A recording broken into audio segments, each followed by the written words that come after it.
देख लिया बीजान, देख लिया आपने।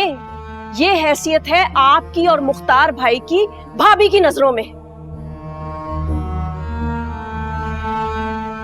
जब मुख्तार भाई ने वहाज को इस घर से बेदखल कर दिया था तो क्या जरूरत थी भाभी को? किससे पूछकर वो शिफा के लिए इतने तोहफे तोहफे लेकर गई? वहां मेरी बच्ची गम से निढाल पड़ी है और यहाँ भाभी वहाज की शादी की खुशियां मना रही हैं। वाह!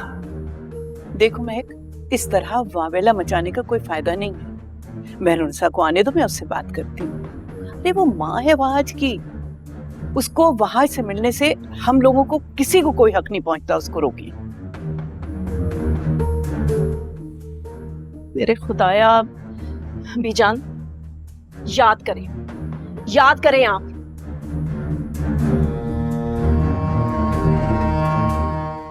मुख्तार भाई ने साफ अल्फाज में कहा था कि वहाज का इस घर से, इस घर की चीजों से कोई ताल्लुक नहीं, और जो वहाज से ताल्लुक रखना चाहता है वो वहाज के साथ जा सकता है। कहना क्या चाहती हो तुम? बीजान,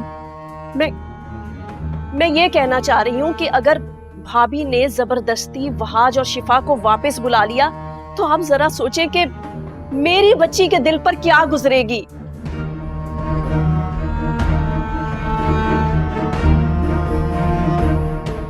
वरीशा बहुत परेशान है और भाभी तो जैसे हाथ धोकर उसके पीछे पड़ गई है।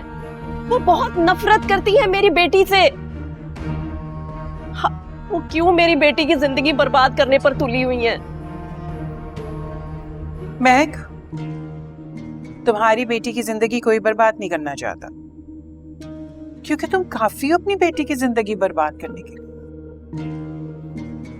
वैसे एक बात कहूं, अभी भी वक्त है तुम्हारे पास, अपनी गुनाहों का मदाफा कर लो।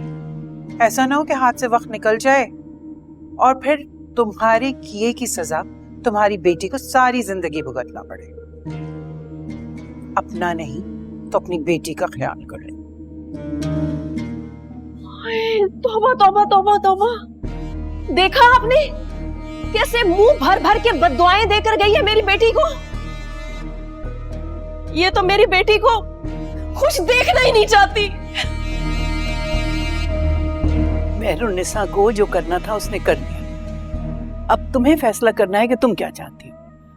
अगर तुम वरीशा को वाकई खुश देखना चाहती हो तो उसको समझो, उस पर ध्यान दो। तुम माँ हो उसकी गमों को समझो।